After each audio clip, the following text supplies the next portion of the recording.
kesempatan hadir pada kegiatan acara kita pada hari ini.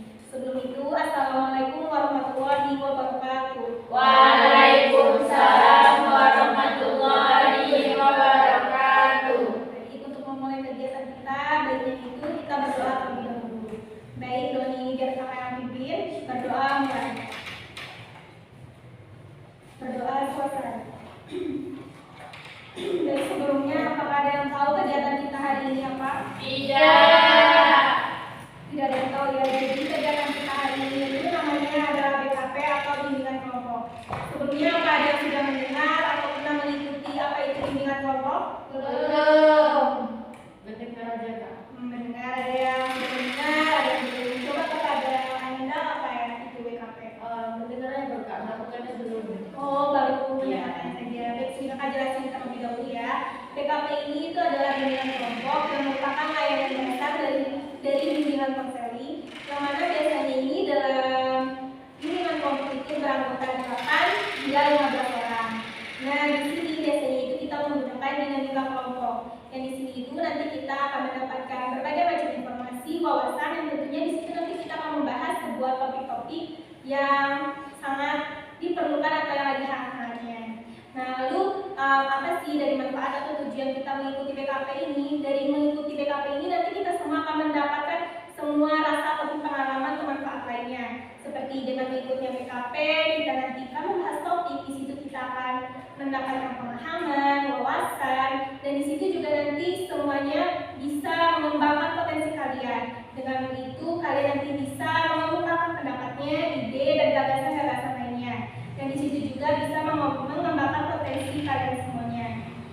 Dan bisa juga di situ kalian untuk bisa berani mengemukakan pendapat tanpa ada ragu-ragu atau takut-takut lagi gitu. Jadi membuatkan kalian lebih berani. Dengan oleh karena itu kalian juga diharapkan untuk selalu bertengkar rasa. Nah, di sini juga kakak akan menjelaskan bahwa di sini kakak ini merupakan kita yang mana itu namanya pemimpin kelompok, dan juga Ananda semua ini namanya adalah anggota kelompok. Nah, di sini kakak ingin tanya dulu terlebih dahulu, apakah teman-teman semua di sini yang hadir ini karena terpaksa atau secara sukarela? Sukarela. Alhamdulillah sukarela ya. Dengan caranya itu di sini dengan caranya kalian hadir sukarela, dengan kita menggunakan dinamika kelompok yang nantinya akan membahas sebuah topik, kami harap kalian semua untuk berpartisipasi aktif, mengeluarkan pendapat atau ide-idenya tanpa takut, dan harus selalu itu terbuka. Nah, dengan terbuka itu tentunya nanti kan bisa ada yang membahas itu lebih dalam, entah itu dari pribadi kalian atau hal-hal lain. Nah, dengan begitu nanti kalian semua pastinya ada yang perlunya nanti dirahasiakan, ada juga yang tidak. Apa yang harus perlu dirahasiakan pastinya itu kan ada yang nanti bersifatnya itu sensitif atau dari pribadi kalian. Nah, maka dari itu harus dirahasiakan dan hanya cukup dalam kelompok ini saja yang tahu. Lalu ada juga yang perlu diberitakan kepada yang lain, karena dengan kita mendapatkan pengetahuan bisa itu dibagikan kepada yang lain, itu boleh dibagikan kepada yang lain. Nah, oleh karena itu dalam nanti kita melakukan pelaksanaan kegiatan ini, tentunya nanti itu kita harus untuk sekali bertengkar rasa, melakukan saat mengemukakan pendapat, boleh itu untuk memancungkan tangan terlebih dahulu. Bila sudah memancungkan tangan, nanti boleh kakak duduk, baru kalian boleh untuk mengajukan pendapatnya. Dan dengan begitu jangan takut-takut atau sungkan-sungkan, kalian juga harus berani mengeluarkannya, jangan takut salah atau apapun itu. Karena di sini kita semuanya kan sama-sama belajar untuk mengembangkan potensi kita. Nah, lalu di sini kan kita semuanya belum kenal ya, jadi kakak belum tahu semuanya. Terus semuanya apakah sudah pada saling kenal? Tidak. Oleh begitu kita perkenalan terlebih dahulu. Perkenalan ini dari kakak pertama. Perkenalkan, nama kakak Putri Zeni Susanti, biasa dipanggil Kak Putri. Dan perkenalan selanjutnya dari sebelah kiri kanan. Perkenalkan, nama saya Dela Putria, biasa dipanggil Dela. Saya Sana, biasa dipanggil Sana. Nggak biasa dipanggil. Saya Putri Sarju, bisa dipanggil Sarju. Saya Dr. Jannah Ila, biasa dipanggil Jannah. Saya Nina, bisa dipanggil Nina. Nah, karena baru sekali juga kan kayak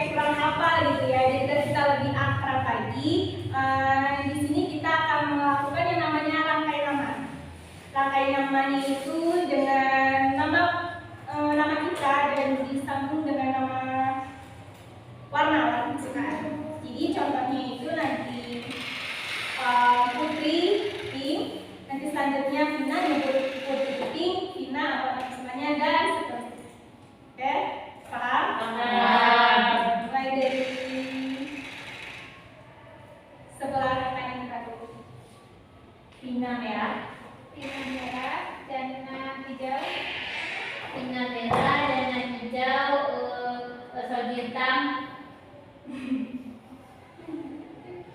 Vina merah, Jana hijau, salju hitam, dia biru. Vina merah, Jana hijau, salju hitam, dia biru, sana abu-abu. Vina merah, Jana hijau, salju hitam, dia biru, sana abu-abu, air hijau. Vina merah, Jana hijau, salju hitam, dia biru, sana abu-abu, ayu hijau, Dela warnanya merah. Vina merah, Jana hijau, salju hitam, Dea biru, Sana abu-abu, Ayu hijau, dan Dela merah, Putri pink. Berarti semuanya udah pada mulai kenal ya? Nah, di sini kakak ingin mengingatkan kembali. Ada yang tahu masih ingat kan apa kegiatan kita pada hari ini? Masih. Apa itu? BKP. Ada yang ingin menjelaskan kembali apa itu BKP? Baik kepada Dela. BKP itu adalah suatu layanan di dalam bimbingan konseling di mana menggunakan dinamika kelompok dengan menggunakan 8 sampai 9 orang yang nantinya akan mendapatkan informasi dan pemahaman yang baru. Benar sekali. Terima kasih. Apa ada lagi? Baik, sini kakak jelaskan kembali ya. BKP itu benar seperti yang dikatakan oleh Dela. Sini kakak perjelas tadi, yaitu BKP ini adalah bimbingan kelompok yang merupakan bimbingan layanan dasar dari bimbingan konseling yang beranggotakan 8 hingga 15 orang yang menggunakan dinamika kelompok yang nantinya di sini kita akan bahas topik-topik yang lagi hangat-hangatnya, dan di sini nanti kita akan mendapatkan pemahaman, wawasan dan yang lain-lainnya. Untuk oleh karena itu nanti ingat kembali seperti cara-caranya bila ingin mengajukan pendapat atau ide dan gagasan lainnya untuk mengajukan tangan terlebih dahulu. Bila sudah maka persilakan baru boleh mengajukan pendapatnya.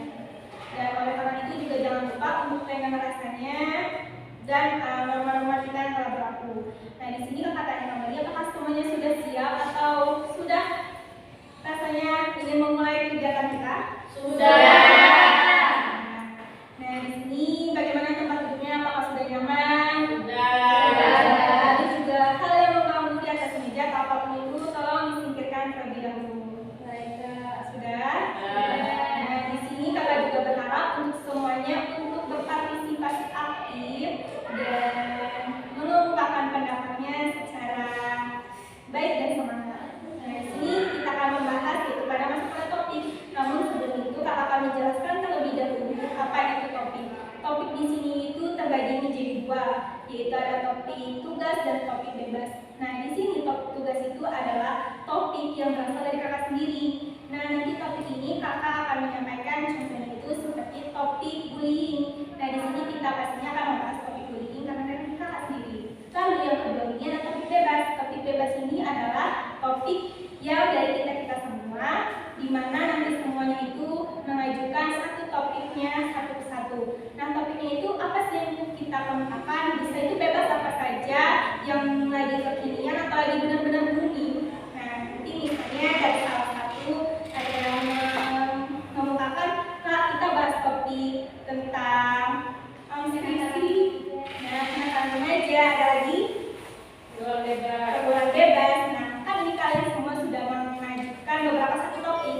Nanti kita kumpulkan, lalu kita pilih satu mana yang benar-benar kayaknya harus kita bahas dan memang cukup ini yang penting. Nah, namun pada kali ini topik yang akan dibahas itu adalah topik tugas, yang mana topik tugas ini yang dari kakak. Topik pada kali ini adalah topik tugas, yang mana topik tugas dari kakak itu yang berjudul adalah manajemen waktu. Kenapa sih kakak ingin mengangkat topik ini yang berjudul manajemen waktu? Karena di sini kita akan memahami bagaimana biar kita bisa memanajemen waktu kita dengan baik, bisa manajemen waktu kita itu teratur, dan juga tidak akan nanti adanya percobaan atau hal-hal yang menghambat aktivitas kita lainnya. Nah, di sini kakak ingin tanya dulu, apa ada yang tahu nggak apa itu manajemen waktu? Baik, kepada Mengatur waktunya, Kak. mengatur waktu. Terima kasih Jana. Ada lagi? Sama Kak, mengatur waktu agar hidupnya lebih teratur. Mengatur hidupnya lebih teratur. Ada lagi? Kepada Dea. Kemampuan dalam mengendalikan dan mengelola waktu agar tugas itu dapat diselesaikan pada waktu. Bagus, terima kasih Dea. Ada lagi? Ya, kepada Gina. Manajemen waktu adalah cara kita untuk menempatkan suatu kegiatan yang melakukan. Benar sekali, terima kasih Gina. Ada lagi? Baik, tidak ada ya. Benar sekali yang disampaikan oleh para teman-teman semuanya. Manajemen waktu ini adalah di mana kita mengatur waktu, mengelola waktu kita, agar di sini kita bisa menyusun dan mengatur waktu kita itu tertata rapi, tersusun rapi, dan bisa membuat diri kita itu teratur tanpa adanya itu nanti celah-celah atau hal yang mengganggu lainnya. Nah, di sini kan kakak ingin tanya juga nih, biasanya itu kalau dalam manajemen waktu itu nih, bila kita salah, ada nggak sebenarnya itu dampak-dampaknya? Ada. Nah, coba siapa yang berpendapat? Baik, kepada Salju. Kalau menurut saya, Kak, ketika kita sedang manajemen waktu tapi tidak dilakukan, jadi apa yang terjadi gitu kan, Kak? Jadi yang terjadi itu nanti ketika yang kita buatkan listnya, ketika yang pertama itu tidak kita lakukan, terus otomatis kebanyakan nanti bakal tertunda. Dasarnya kita melakukan nomor satu tidak kita lakukan, dan saat kita melakukan yang nomor dua kita lakukan nomor satu. Jadi nggak teratur lagi gitu kan. Benar. Terima kasih kepada Salju. Apa ada lagi? Baik, kepada Jana. Tidak terstrukturnya aktivitas kita yang telah kita jadwalkan atau kita buat schedule-nya. Terima kasih Jana. Apa ada lagi? Silakan kepada Dea. Dampaknya itu selain yang disampaikan teman tadi juga ini dampak bagi kita, yaitu membuat kita jadi tertekan, juga stres karena tugas-tugas yang kita susun tadi tidak kita lakukan secara memperhatikan mana yang prioritas. Betul. Terima kasih Dea. Apa ada lagi? Baik, kepada Sana. Kita jadi gelisah dan khawatir karena tugas-tugas tidak diselesaikan dengan waktu. Terima kasih kepada Sana. Lalu kepada Dela. Dampaknya Kak, kalau misalnya kita tidak menjalankan waktu dengan benar itu, kita bisa saja stres gitu Kak. Stres. Terima kasih Dela. Lalu ada lagi kepada Ibu. Kalau kita apa manajemen waktu kita itu, misalnya kita udah buat schedule-nya gitu kan, terus kayak kita rutin nanti kita tidak jalan waktunya, sama kayak itu tadi bisa berikan kita nanti stres dan juga tertekan karena ya hal-hal itu tidak kita lakukan. Terima kasih Ibu. Nah, di sini kan kita sudah mendengarkan dari pendapat-pendapat lain dampak-dampak negatifnya. Benar sekali yang dikatakan oleh semua teman-teman. Banyak kan ada itu dampaknya dari hal yang kita lakukan itu tidak teratur, yang tadinya apa kita lakukan malah jadi keteteran. Terus kita juga tidak tahu mana sih prioritas kita yang harus kita lakukan. Ada yang membuat kita stres. Lalu juga banyak lagi hal-hal lain yang membuat itu entah itu gangguan dari keuangan kita, hidup kita. Pokoknya banyak aktivitas yang lainnya itu tidak terlaksanakan dengan baik. Nah, di sini kakak ditanya lagi, ada nggak pengalaman kalian ini yang kurang dalam manajemen waktu, atau itu kesalahan kalian, pengalaman yang kurang baik dalam manajemen waktu? Apakah ada pengalaman yang seperti itu?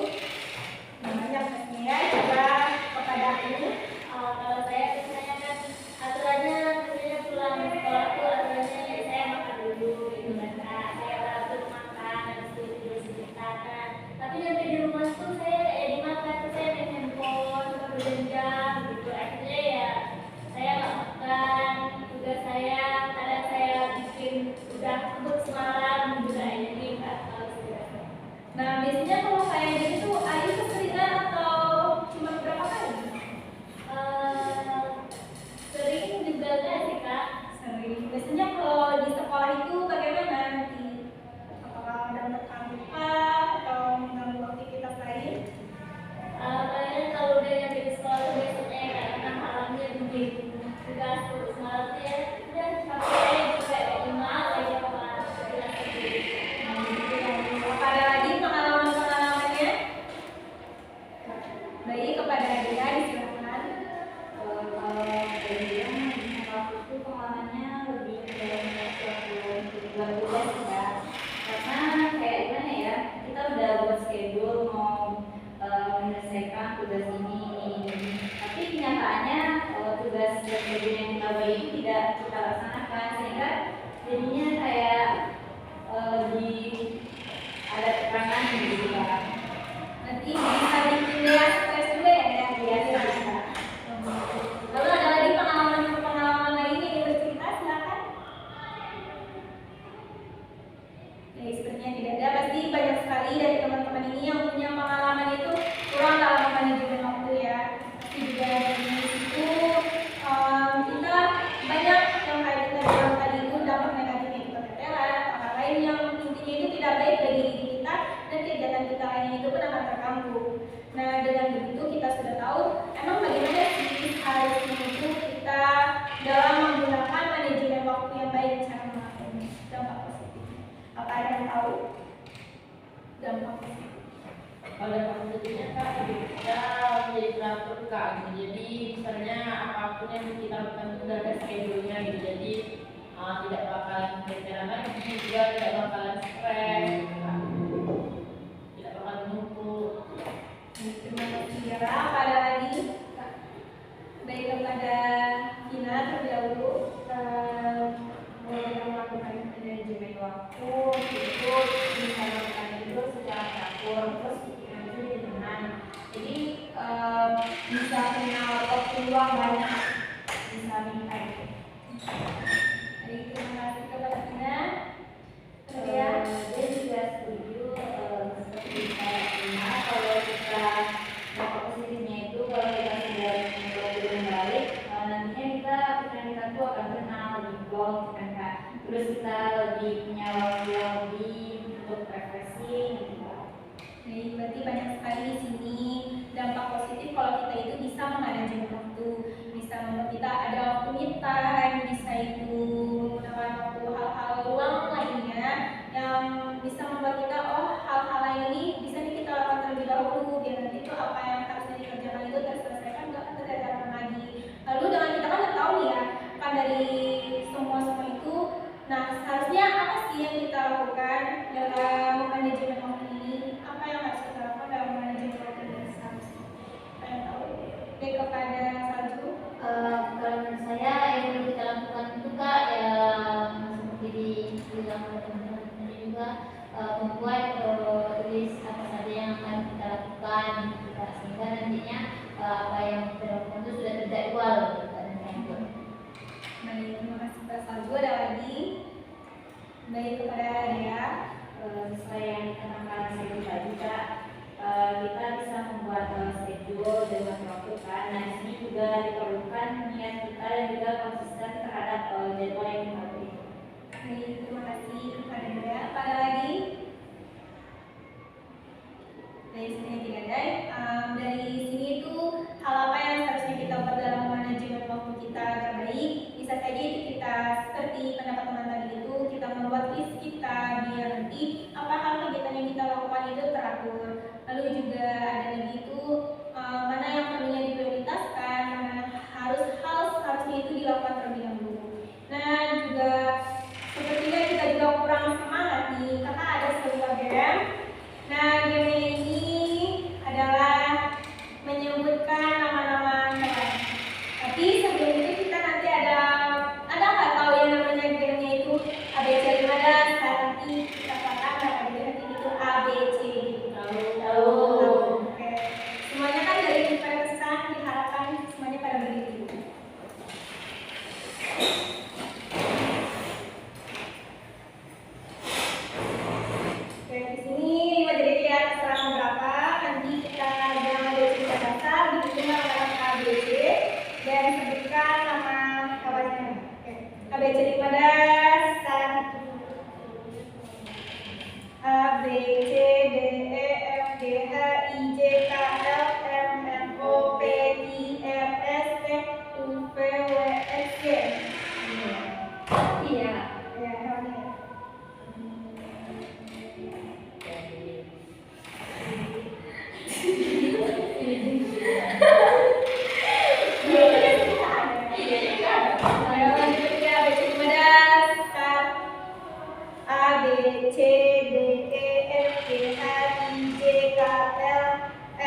Yang nggak ada apa harus selesai.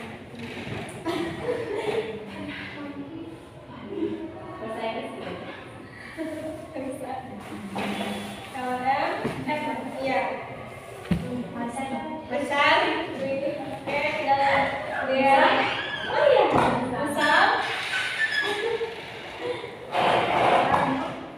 Udah.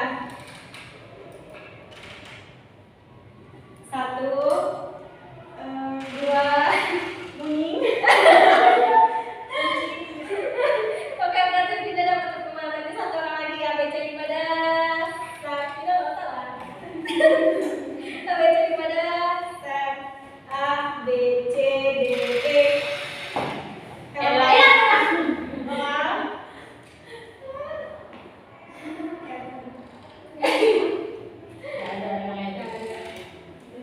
Emang itu ya, ada lagi ABC ibadah.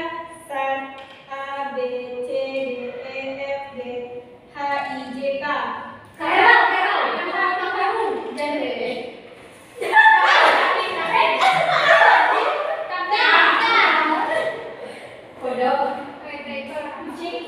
Udah kambing. Oke, berarti nggak ada ya. Oke, lagi ABC ibadah. A, B, C, D, E, F, G, H, I, J, K, L, M, N, O. Orang utara deh.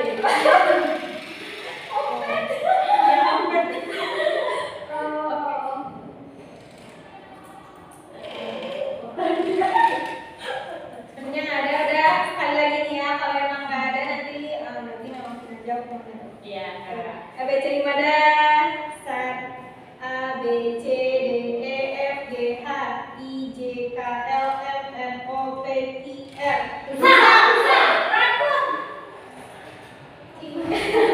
Coba ya.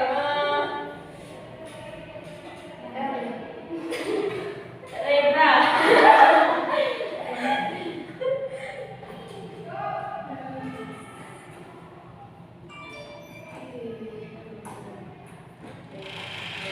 Oke, dengan seperti tidak ada.